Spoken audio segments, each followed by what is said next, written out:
자, 오늘 말씀 본문에 의지해서 예배자, 하나님이 찾으시는 사람, 이런 제목으로 말씀을 나눕니다. 예배와 관련이 된 것입니다. 우리 사람들은 보석을 귀하게 생각하고 또 보석을 찾습니다. 그리고 보석을 발견하면 기뻐하지요.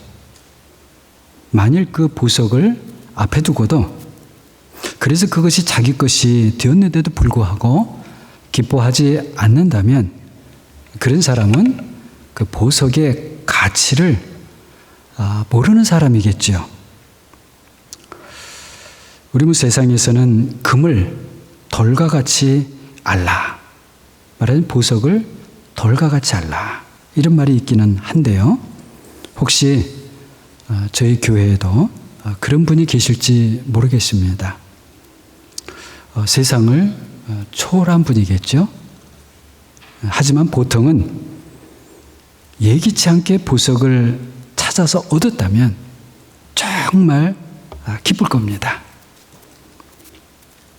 자, 우리 하나님도 보석을 찾습니다.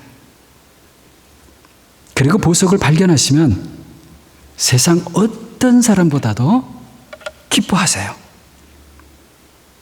하나님이 찾으시는 보석, 바로 예배하는 사람입니다. 우리가 그것을 알든지 모르든지 우리 하나님은 그렇습니다. 분명히 오늘 본문에서 예수님께서 무엇을 말씀하시나요?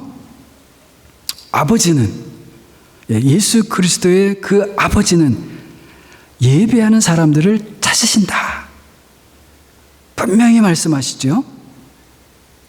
자, 그런데 혹시 여기 계신 어떤 분들은 하나님께서 예배하는 사람들을 찾기는 찾으시는데 조건이 있는데? 그럴 수 있습니다. 자, 영과 진리로 예배하는 자라고 이렇게 말씀하셨기 때문이죠. 자, 그럼 이 영과 진리로 예배한다라고 하는 게 무엇일까요? 이 질문은 이렇게 우리가 묻는다면 그 질문은 참 괜찮은 좋은 질문이에요. 그런데 우리가 이 질문을 던져놓고 그 답을 내가 한번 풀어내겠다고 하면 적지 않게 대부분 잘못된 길로 빠지기 쉽습니다. 때로는 그렇게 풀려 하다가 바로 그 자리에서 낙심에 빠지기 쉬워요. 그래서 조심해야 됩니다. 자, 영과 진리로 예배한다. 그것이 무엇일까요? 어떻게 해야 내가 영과 진리로 예배할 수 있는 것일까요? 하나님이 그런 사람을 찾으신다는데, 그리고 내가 여러분 지금 영과 진리로 예배하고 있다는 것을 어떻게 합니까? 자, 그런데 여러분 좀 호흡을 멈추시고 내가 지금 영과 진리로 예배하고 있는지 아닌지 알기 위해서 성급하게 애쓰지 마세요. 행여라도 내 옆에 사람, 내 주위에 있는 사람이 저 사람 영과 진리로 예배하고 있을까? 라고 주위를 살피며 판단하기 위해서, 그래 주위를 살피지 마십시오. 그럴 시간이 있다면 조금이라도 더 하나님 아버지를 생각하시고 나를 위해서 십자가에 죽으신 그 우리 주 예수 그리스도를 생각하시고 그리고 성령 하나님을 생각하세요. 솔직히 제가 말씀을 드리면 제가 목사이고 오랫동안 목회하고 그래 여러분과 함께 오랫동안 있었지만 저도 솔직히 말씀드리면 영과 진리로 예배드리는 것이 뭔지 잘 모르겠어요. 다만 제가 분명히 이 말씀을 통해서 아는 것은 바로 그 예수 그리스도의 아버지께서는 영과 진리로 예배드리는 그 사람을 찾으신다는 것이에요. 그리고 그것이 무엇인지는 모르지만 아버지께서 그런 사람을 찾으신다면 나는 그저 그 영과 진리로 예배하고 싶다는 그것뿐입니다. 그리고 다만 저는 예배하는 사람을 찾으시는 분도 하나님이시고, 그리고 그 사람을 영과 진리로 예배하도록 세워주시는 분도 하나님이신 줄을 믿을 뿐입니다. 제가 무슨 말씀을 드리는 것인가 하면, 처음부터 찾는 분도 하나님이시고, 성취하시는 분도 하나님이시고, 우리를 부르시는 분도 하나님이시고, 그리고 우리를 영화롭게 만드시는 분도 하나님이시라는 겁니다. 그러므로 아무것도 염려하지 맙시다. 내가 혹시 영과 진리로 예배하지 못하고 있을까 봐 그것도 걱정하지 맙시다. 다만 말씀대로 그저 믿읍시다. 하나님을 그저 순진하게 믿는 그 사람을 사랑하십니다. 그런 사람을 놀랍게도 하나님의 사람으로 만들어 가십니다. 오래전, 2세기 아주 오래전이죠. 우리 한국 역사로 말하면 고조선 시대 이렇게 될까요? 하여튼 오래전 프랑스 남부의 리옹이라고 하는 지역에, 그땐 프랑스라는 나라도 없었죠. 교회에 감독을 하고 있던 이레니우스라는 분이 이런 말을 했어요. 하나님의 특성은, 하나님이 하나님 되심에 그것은 만드시는 것이다. 그리고 사람의 특성은, 사람이 사람인 것은 만들어지는 것이다. 여러분, 하나님을 하나님으로 참으로 인정하십니까? 하나님께서 나를 만드시게 그렇게 하세요. 여러분, 정말 사람이 되고 싶으십니까? 하나님에 의해서 만들어지세요. 스스로 나를 만들려고 하지도 마시고요. 그리고 세상이 나를 만들도록 이 세상에게 나를 맡기지도 마세요. 우리를 창조하신 분도 하나님이시요, 우리를 날마다 새롭게 만드시는 분도 오직 하나님이신 줄 믿습니다. 하나님을 예배하는 사람을 그렇다면 어느 정도로 찾고 계실까요? 어느 정도로? 사람은 원하는 것을 찾다가도 힘이 들면 포기하게 되죠. 포기하지 않더라도 사람은 때로는 찾을 힘도, 그리고 그 무엇을 찾을 기술도 갖고 있지 못할 때가 많습니다. 하지만 하나님은 그렇지 않지요. 우리 하나님은 결코 포기하지 않으십니다. 그리고 찾을 때까지 찾으십니다. 그리고 반드시 찾아내십니다. 때로는 우리를 위해 시간을 조절하시고, 그리고 적당한 때를 기다리시죠. 그리고 찾으시면 우리의 상상을 초월해서 기뻐하십니다. 양 100마리 중에 한 마리를 잃어버린 목재의 비유를 생각해 봅시다. 그 한 마리를 찾아 기쁜 마음을 어깨에 메고 집에 와서 친구와 이웃을 불러 모으고 잔치를 벌이지요. 그런 목자가 바로 우리 하나님이에요. 한 여인이 자신의 잃어버린 한 드라크마를 찾고는 친구와 이웃을 불러서 잔치를 벌이지요. 이 목자와 이 여인은 모두 세상적인 기준으로 보면 너무나 비효율적이에요. 투자보다 그 수익이 너무 적지요. 오히려 엄청난 손해지요. 하지만 그것은 세상이 하는 계산 방식입니다. 하나님의 계산은 세상의 것과는 다릅니다. 세상은 숫자를 가지고 계산하지만 하나님은 생명을 생각하십니다. 도대체 그 생명을 숫자로 여러분 어떻게 계산할 수 있겠습니까? 하나님께 중요한 것은 숫자가 아니라 생명입니다. 세상에서 아무리 큰 숫자라 해도 결코 한 생명보다 크지 못합니다. 왜 그럴까요? 한 생명은 하나인 생명이지만 생명이기 때문에 세상을 품을 수 있고 하늘과 땅을 품을 수 있기 때문입니다. 집 나간 당자 둘째 아들이 아버지 집에 돌아올 때 그 아버지가 어땠나요? 아버지의 재산을 탕진하고 거지가 되어서 돌아오는 그 아들을 보자마자 측은히 여겨 그 아버지는 달려가 나갑니다. 만나서 목을 안고 입을 맞추지요. 제일 좋은 옷을 입혀주고 발에 신을 신겨주고 손에는 반지까지 끼워줍니다. 세상적인 계산으로는 불가능하지요.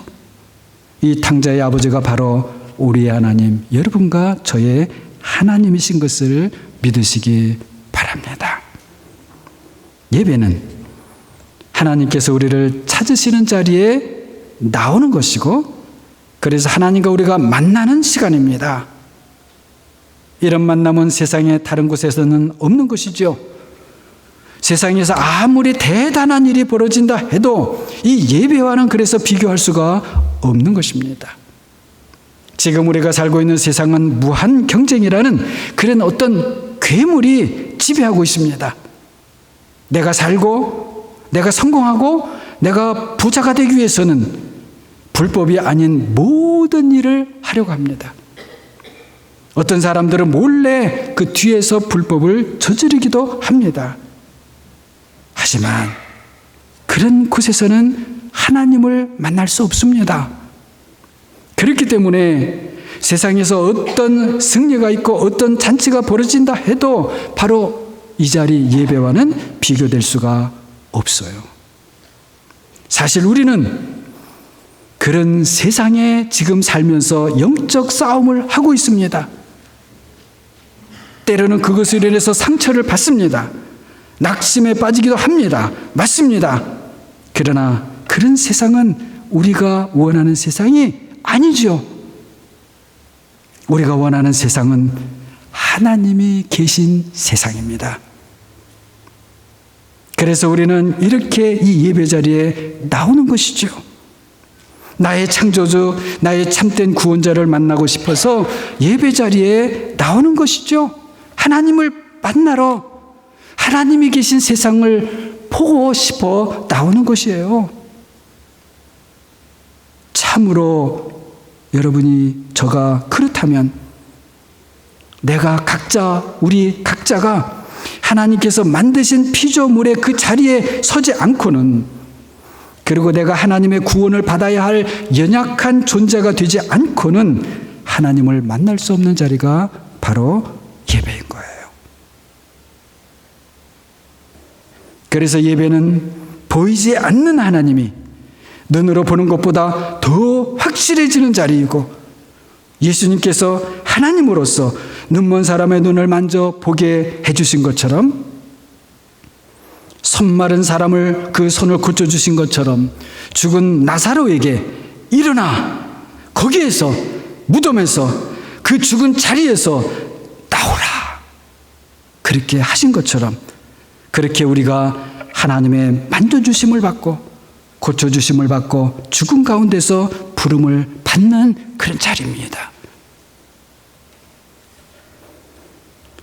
내가 그것을 알든지 모르든지 예배의 자리는 창조주 하나님이 우리를 찾으시는 자리, 우리를 구원하시는 하나님이 우리를, 그리고 나를 만나시는 자리예요.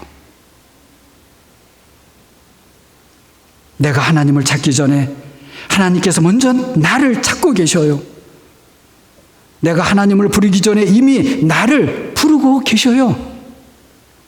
지금도 여러분 마찬가지입니다.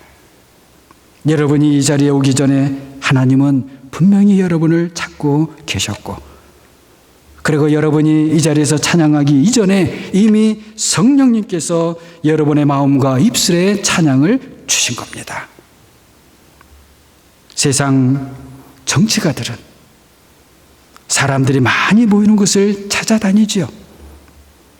그것은 정치하는 사람들뿐만 그런 것이 아니고 일상 경제 활동에서도 마찬가지입니다. 가게 하나를 열어도 어느 곳에 사람들이 많이 모일까? 그런 곳에 가게를 오픈해야지요. 당연한 세상 이치입니다. 우리도 세상을 살려면 그런 것들을 고려해야 합니다. 잘못된 것 아닙니다. 그러나 우리 하나님은 많은 사람들을 먼저 찾아오시고 적은 사람들 한두 사람은 나중에 시간이 되시면 찾으시는 그런 분이 아니에요. 우리 하나님은 시간과 공간을 초월하는 분이시기 때문입니다. 그렇기 때문에 오히려 두세 사람이 모인 그곳에서 나를 찾아오시는 그 하나님이 더 쉽게 발견될 수 있습니다. 공평하신 우리 하나님, 약한 자를 긍휼히 여기시는 우리의 하나님, 두세 사람이 모여서 기도하고 찬양하는 곳에서 우리를 찾으시고 발견하시는 하나님, 여러분과 바로 저의 하나님이시죠. 우리 하나님은 다만 오직 기도하고 찬양하는 사람들을, 하나님을 예배하는 사람들을 어제도 오늘도 내일도 찾으십니다. 저는 과거 청년 시절 한때 교회 생활에 열심히 있는 그런 청년이었는데, 그런 때에 하나님을 예배하고 찬양하는 것이 정말 좋았어요. 그러나 좋기는 했지만 좀 가끔가다 그렇게 해야지, 말하자면 세상에서 말하는 것처럼 주야장차, 밤과 낮으로 주야장차 영원토록 찬양해야 된다고 할 때에 그런 소리를 들으면 얼마나 그거 힘든 일일까, 그렇게 생각했던 적이 있습니다. 저의 솔직한 고백이에요. 천국 가면 영원토록 찬양한대잖아요. 그래서 저는 청년 시절에 천국은 참 따분한 곳인 것 같다, 그렇게 생각했습니다. 여러분은 어떠신가요? 여러분 정말 곰곰이 생각을 해보세요. 사람이 찬양을 하다가 쉬기도 하고 또 때로는 다른 재밌는 일도 하고, 그리고 마음도 몸도 다시 회복한 다음에 찬양도 하고 해야지, 쉬지 말고 찬양해라, 항상 기도하라, 끊임없이 감사하라, 솔직히 정말 부담스러웠습니다. 그뿐이 아니지요. 하나님은 자신을 찬양하는 사람들을, 그것도 영원토록 줄 세워놓고 그것을 즐거워하시는, 마치 자기 만족에 빠지신 분처럼 그렇게 느껴졌습니다. 그런 하나님을 찬양하기 위해서 계속해서 찬양해야 하는 천국이 마음에 정말 부담스럽게 다가왔던 거지요. 천국을 가기는 가야겠는데, 그런데 또 안 갈 수는 없고, 솔직히 마음 다른 한편으로 그런 면에 부담스럽게 다가왔던 것이에요. 솔직하게 다시 묻습니다. 여러분 정말 어떠세요? 사실 되돌아보면 그때는 하나님을 잘 몰라서 그렇게 생각했던 거였고요. 그때는 찬양이 회복이고 기도가 능력이고 감사가 힘이라는 것을 몰랐더랬어요. 하나님을 안다고 생각을 했지만 사실은 몰라도 많이 몰랐던 것이었고요. 하나님을 볼 때마다 새롭고 놀라운 분이라는 것을 그때는 잘 몰랐던 겁니다. 우리에게 하나님을 아는 지식이 무한히 자라가도 하나님을 다 알 수 없고, 그 하나님의 아름다우심을 보아도 보고 보아도 끝이 없다는 것을 그때는 몰랐습니다. 여러분, 하나님이 보이십니까? 한번 여러분 눈을 크게 뜨고 하나님이 보이나 안 보이나 한번 보세요. 하나님이 보이십니까? 솔직히 말하면 안 보이죠? 나는 보는 것처럼 이렇게 생각하고 앉아 계세요. 안 보이죠? 저도 안 보입니다. 그러나 저는 하나님께서는 지금도 정말로 나를 찾으시고 하나님은 정말로 나를 보고 계신다고 그렇게 믿습니다. 4세기에 나치안 주스의 그레고리라는 분은 이렇게 말했어요. 나는 빛으로부터 빛 안에서 빛을 본다. 이 말은 나는 하나님 아버지로부터 성령 안에서 예수 그리스도 나의 주를 본다. 이런 표현이에요. 이런 고백입니다. 그렇죠. 하나님은 빛이십니다. 태양빛은 구름이 가려도 그 구름 위에서 여전히 비추고 있는 것이죠. 내가 눈을 감아도 그 빛은 있는 것이죠. 때로 구름이 태양의 빛을 가린다고 그 태양이 그리고 태양빛이 없어지는 것은 아니죠. 그렇게 생각하는 사람은 없습니다. 누군가 눈을 감고는 빛이 없어졌다고 말한다면 그런 사람은 제정신이 아닌 사람이겠죠. 하나님도 마찬가지입니다. 하나님은 내 눈에 안 보여도 빛처럼 우리를 찾아오십니다. 행여 우리와 하나님 사이를 구름 같은 것이 막고 있다면 그 시간은 하나님의 빛이 없어진 것이 아니라 하나님께서 우리를 기다리시는 거예요. 우리를 위해 가장 적당한 때를 그때 찾고 계시는 겁니다. 하나님께서 지금도 나를 찾고 계시고 나를 발견하고 계신다는 것을 의심하지 말고 믿으시는 사랑하는 여러분이 모두 되시기를 바랍니다. 오늘 본문을 보면 우리가 잘 아는 것처럼 하나님의 아들 우리의 구세주이신 그 예수님께서 사마리아 여인을 만나고 계십니다. 이 만남은 그저 길을 지나가다 우연한 만남인 것처럼 보이지만 결코 우연이 아니에요. 예수님은 그리스도시요 하나님이시기 때문입니다. 사람에게는 우연이 있다 해도 하나님께는 우연이 없는 것이죠. 예수님은 이 여인을 붙잡고 한 걸음 한 걸음 한편으로는 깊은 곳으로 그리고 다른 한편으로는 높은 곳으로 가십니다. 깊은 곳이라고 하는 것은 그 여인의 마음 깊은 곳을 말하는 거예요. 또 높은 곳이라고 하는 것은 바로 하나님 아버지께로 데리고 가신다는 겁니다. 어떻게 예수님께서 그렇게 하실 수 있을까요? 다른 이유가 아니라 바로 그분이 하나님이시기 때문이에요. 그리고 또 어떻게 그렇게 하실 수 있는 것일까요? 바로 그 여인의 갈급함 때문이에요. 사마리아 여인의 삶의 형편을 우리가 여기에서 지금 많이 말할 필요는 없고요. 다만 그 여인의 삶의 형편을 인간적으로 보게 되면 하나님과 너무 멀어 보입니다.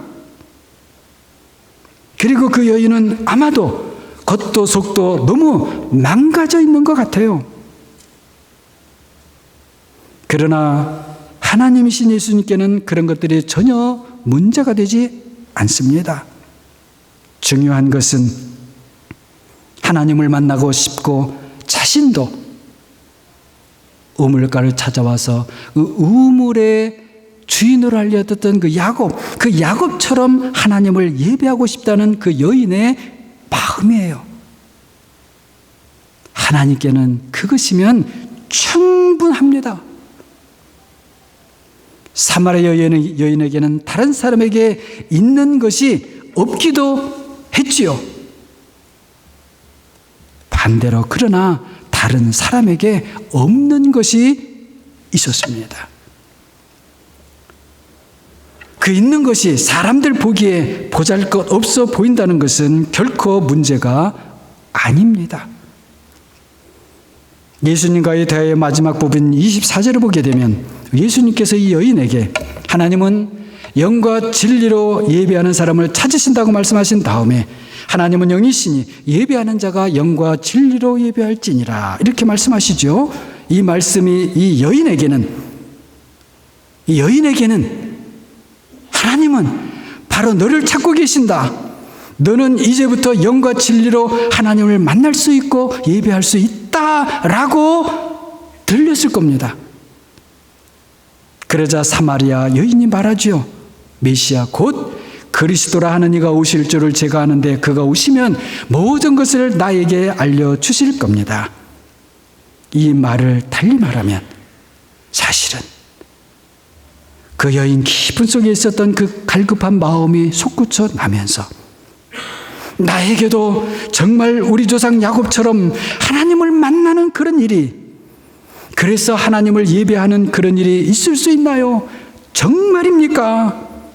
이런 말이에요. 그러자 예수님께서 네게 말하는 내가 그라, 이렇게 말씀하세요. 이 말씀과 함께 사마리아 여인의 마음에 하나님의 섬광의 빛이 비추었습니다. 그게 무엇인지 말로 설명할 수 없으나 그 순간 여인은 하나님을 만났습니다. 하나님을 보았습니다. 하나님께서 그 여인을 찾으신 겁니다. 발견하신 거예요. 너는 나의 보물, 하늘의 보물이다 선포하시는 거예요. 그 여인에게는 그 빛이 보였고 그 하나님의 선포가 들렸던 거예요. 하늘아버지께서 영과 진리로 예배하는 사람들을 찾으신다고 하셨습니다. 우리가 알아야 하는 것은 하나님께서는 완전한 사람을 찾으시는 것이 아니라는 거지요. 달리 말하면 하나님은 불완전한 우리와 같은 사람을 찾아서 완전하게 만드시기를 기뻐하시는 하나님이시라는 겁니다. 영과 진리로 예배하는 것이 어떤지 모른다고, 그것이 어떤 것일까 모른다고 걱정하지 맙시다. 우리 주 예수 그리스도께서 친히 우리를 위한 완전한 참 제물이 되어 주십니다. 그리스도의 영이신 성령께서 우리를 그 그리스도를 닮은 제물이 되도록 도와주셔요. 그러므로 마음의 부담을 내려놓읍시다. 어깨에 과도한 힘을 뺍시다. 성령님의 도우심을 믿고 입을 열어서 예수님, 나의 그리스도시요 나의 하나님이십니다. 이렇게 고백해 보세요. 그 순간 예수님께서 나의 진리가 되어 주십니다. 한 번에 안 된다고 염려하거나 불평하지 마세요. 다만 한마디 한 것을 감사하세요.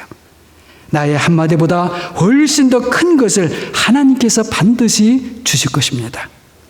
내 입술에 찬양을 주실 것이고 내 마음에 예배를 주실 겁니다. 우리 하나님은 우리에게 예배를 요구하시기 전에 벌써 우리에게 예배를 주시는 분이신 것을 믿으시기 바랍니다. 예배는 소중합니다. 그래서 어떤 분은 예배가 하늘의 보석이라 이렇게 말합니다. 맞지요? 여러분은 하늘의 그 보석을 찾아 예배의 자리에 나오셨습니다. 그러나 하나님께는 예배하는 여러분이 바로 하늘의 보석입니다. 찬양하는 사람, 기도하는 사람이 바로 하늘의 보석으로 발견되고 그리고 하늘의 보석으로 다듬어지고 하늘의 보석으로 높여질 겁니다. 다시 말씀드리면 예배가 우리에게는 하나님께 다이아몬드 원석으로 발견되는 시간이고 그리고 다이아몬드로 만들어져가는 시간이에요. 그런데 그것은 기쁜 시간이기도 하면서 내가 깎여나가는 아픈 시간이기도 합니다. 왜냐하면 예배는 내가 하나님께 제물로 드려지는 시간이기 때문입니다. 그럼 어떻게 우리가 하나님께 드려지는 온전한 제물이 될 수 있나요? 예수님을 조금이라도 더 닮아서 열심을 내는 모습을 보이면 우리가 온전한 제물이 될까요? 그래서 내가 찬양을 열심히 하면, 내가 큰 소리로 아멘을 외치면, 내가 많은 헌금을 드리면 될까요? 아닙니다.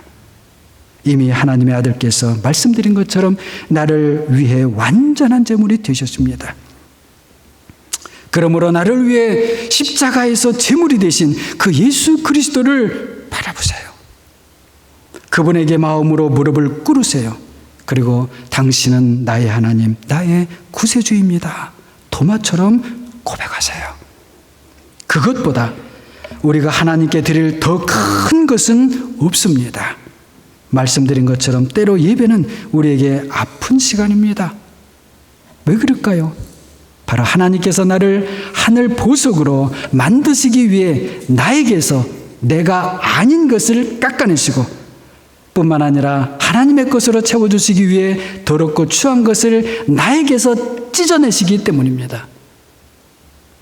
그런 일은 나에게는 아픈 시간이지만 그러나 신기하게도 그리스도 안에서 그 아픈 시간이 기쁜 시간이 됩니다. 눈물이 나도 그리스도 안에서 감사한 시간이 됩니다. 하나님이 만져주고 계시기 때문이죠. 하나님에 의해서 예배 가운데 하늘 보석으로 발견되는 사람들에게 예배는 하늘의 천사들과 땅의 사람들이 그 조화와 화음을 이루어 삼위일체 하나님을 찬양하는 시간입니다.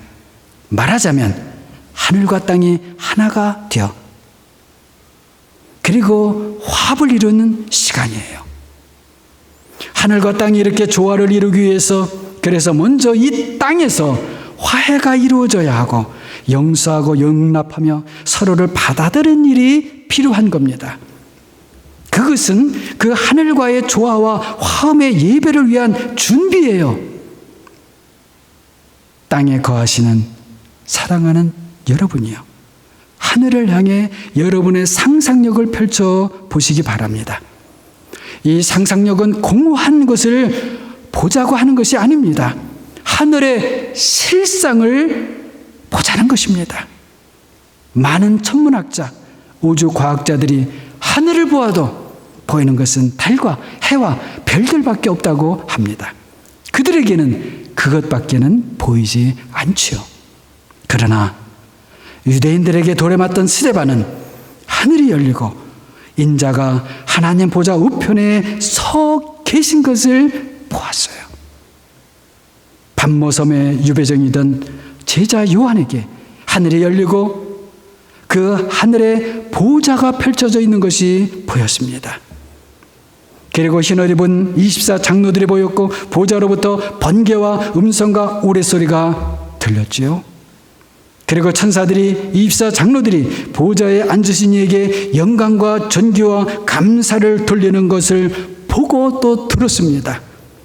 사랑하는 여러분, 이런 하늘의 소리에 다시 말씀드리면 천사들의 찬양, 24장로들의 노래, 흰옷 입은 그 성도들의 그 소리에 맞추어 화답하는 찬양으로, 기도로, 말씀 들음으로 조화와 화음을 한번 이루어 보세요.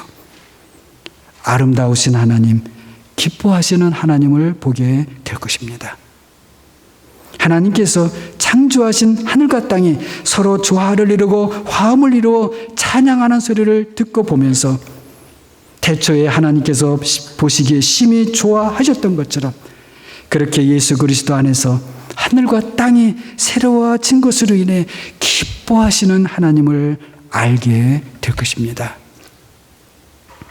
그리고 그 하나님의 기쁨이 여러분과 저 우리 모두의 기쁨이 될 것입니다. 하나님께서 나 같은 사람까지 찾아오실까? 행여 나를 찾는다고 하실지라도 하늘 보석같이 정말 그렇게 생각하실까? 그저 내다 버리지만 않으시면 다행이겠지. 혹시라도 이렇게 낙심하고 있지는 않으신지요? 하나님께서 나를 찾으신다고 그것이 뭐 그리 큰 일이겠어? 라고 포기하고 있지는 않으신가요? 아닙니다. 행여라도 그렇다면 그 낙심의 자리에서 일어나세요. 그 포기의 사슬에서 벗어나세요. 그런 것들은 하나님께서 주신 것들이 아닙니다. 우리 성도들에게 어울리는 것이 결코 아닙니다. 어울리지 않아요. 우리가 하나님을 만나는 그 자리가 예배의 자리지요. 그래서 야곱이 꿈에서였지만 하나님을 만나고 그 자리에 예배의 단을 쌓았던 겁니다. 우리가 왜 예배 자리에 나오나요? 하나님을 만나기 위해서지요.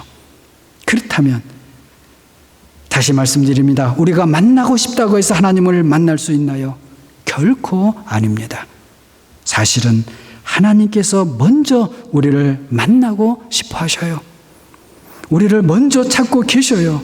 그래서 우리가 이렇게 예배의 자리에 나온 것입니다. 사랑하는 여러분이 바로 하나님이 찾으시는 예배하는 분들입니다. 그래서 여러분이 바로 하늘의 보석, 하나님이 찾으신 보석입니다. 그렇게 우리 자신을 믿읍시다. 하나님의 그 믿음대로 우리를 이끌어 주실 것입니다. 사랑하는 여러분 모두 하나님이 발견하신 보석, 하나님께서 예배를 통해서 계속해서 다듬고 만들어 가시는 하늘의 보석들이 모두 되시기를 주님의 이름으로 간절히 축원합니다. 우리 이 시간에 한번 눈을 감고 함께 한 목소리로 좀 기도하는 시간을 가지면 좋겠습니다. 주님, 나는 내가 하나님을 만나러 나온 줄 알았는데 하나님께서 먼저 저를 찾고 계셨네요. 그것을 알지 못했습니다. 주님, 내가 주님을 사랑하기 전에 주님은 나를 먼저 놀랍게 사랑하셨네요. 이 시간에 다시 독생자 예수 그리스도를 우리를 위해 보내주신 하나님 아버지를 생각해 봅시다. 우리를 위해서 십자가에 우리를 위해서 올라가신 그 하나님의 아들 예수 그리스도를 한번 다시 바라보십시다. 성령 하나님, 우리 안에 친히 내주해 주셔서 내가 너와 함께 하고 있음을 진동을 일으키시든지 아니면 어떤 느낌을 주시든지 어떤 깨달음을 주시든지 아무튼 성령의 내주하심을 가르쳐 주옵소서. 그래서 나로 하여금 이 사마리아 여인처럼 하나님을 예배하는 자, 영과 진리로 예배하는 그런 하나님이 찾는 보석이 되게 하옵소서. 그리고 더 아름다운 보석으로 만들어져 가게 하옵소서. 우리 좀 이런 마음으로 함께 기도하겠습니다.